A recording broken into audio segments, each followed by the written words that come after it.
Hello, Jonathan Bowman-Perks, and welcome back to part 2 on teams. And I hope you've reflected in part 1 on the team you had, its moral component, its purpose, what makes it healthy, and also the decision making that goes on in the organization. Now the second 4 parts that we're going to talk about: emotional intelligence, resilience, your brand, and also finally the legacy that you leave. And all these tips and techniques are provided, as you remember I said, in the book Top Tips for Inspiring Leaders.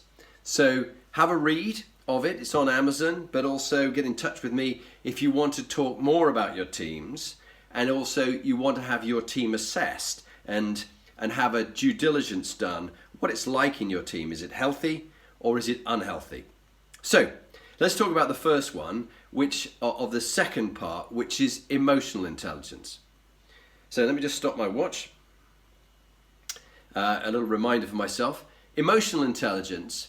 The whole point about emotional intelligence is there are 3 elements to it. Firstly, how good are you at understanding and managing your own emotions? Are you as a team member, are each of the members of your team or your board, because we're thinking about the combined effect of your team, whether it's healthy or toxic, on a scale of 1 to 10, where 1 is very low and 10 is very high. Do the individual members of your team or your board, can they understand and manage their own emotions? Or do they go off on one and they start ranting and raving, talking over people, or becoming deeply reclusive and not talking to people and taking offense and taking their bat and ball home? The second part of emotional intelligence is actually, it's your mutual awareness. Can you understand and manage the others around the team and what's going on for them?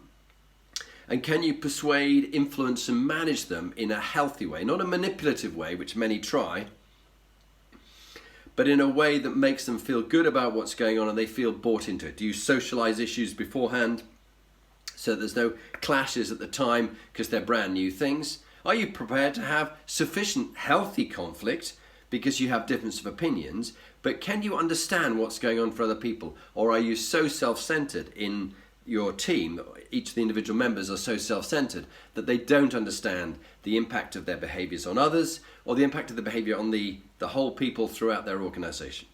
And the third area is your reading of reality.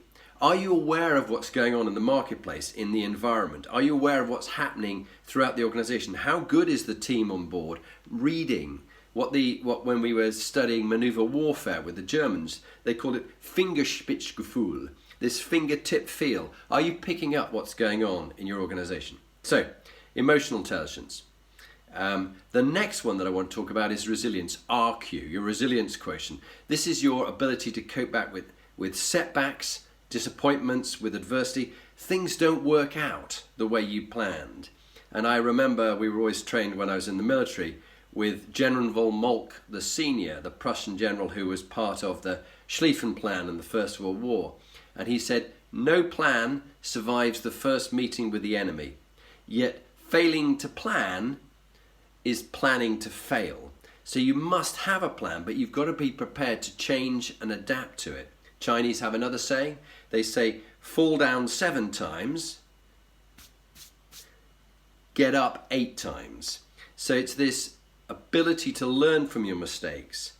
We have a thing, again, that we talk about after action reviews. What worked well in that meeting? What would have made the team even better? WWW-EBI. What is our learning? What's a teachable moment from the resilience and the setbacks that we had? And I think back to John Watson in IBM, when I was in IBM Business Consulting. And the legend of John Watson was he took over an organization as CEO in which failure was not an option. It was a good news culture. Everyone wanted to hear good news all the time. And in his first day in office, one of his senior vice presidents came in and said, John, I've been trying to resolve this, keep this to myself for about 6 months, and I haven't been able to do it. And there's been a big problem. It's cost us a lot of money. John said, how much did it cost you? And he said, well, actually $6,000, which in the 1950s was a huge amount of money, millions today. And he then said to John, so I suppose you're going to fire me. And John said, fire you? Why would I fire you? I've just invested $600,000 in your development. What have you learned? What actions are you going to take? Go away, work it out, and come back to me with a plan tomorrow. He did. He came back. He had a great plan. It made an extra $5 million in those years, which is a huge amount of money. And in his turn, he went on to become the CEO. However, if a man or a woman is making constant mistakes, and it's the same mistakes again, fool on you that you're not learning from it, that this is not the right job, and help them find their happiness elsewhere. In other words, help them move on to a job that much suits them, maybe outside your organization. So think about resilience, learning from it, have a sense of what is the teachable moment in this, and after action reviews where you learn from it. Then on to brand, and think about your team. So have you scored yourself on your team's emotional intelligence from 1 to 10? 1 is low, 10 is high. And on the team's resilience, 1 is low, 10 is high.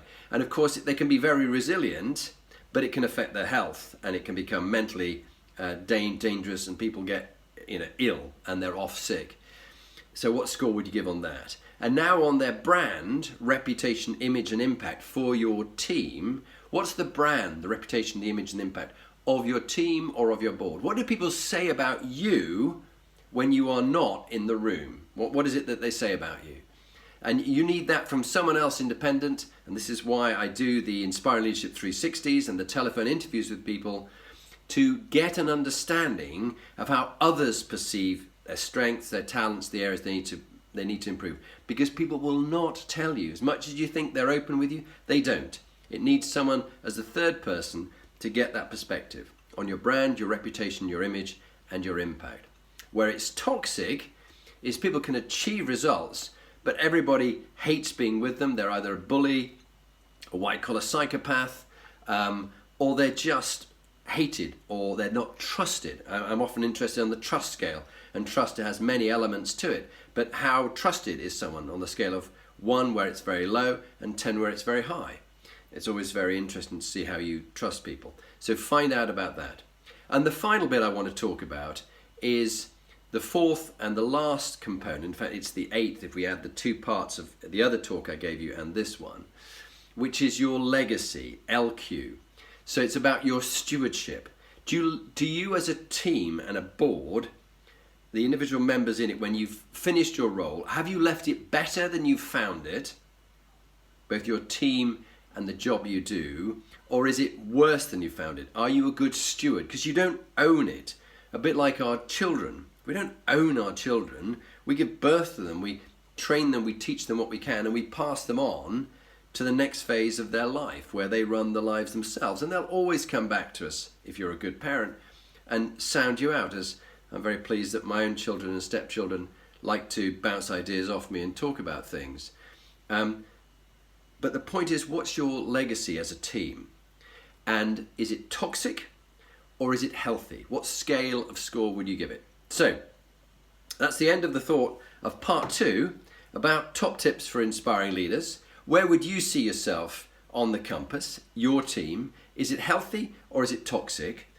And if it is healthy, well done, that's great. But you can always go from good to great. And if it's toxic, you definitely need to do something about your board and your team. Write something about it, drop me a message. I'd love to come and have a talk about it and help you in any way I can. But make sure you don't put up with toxicity.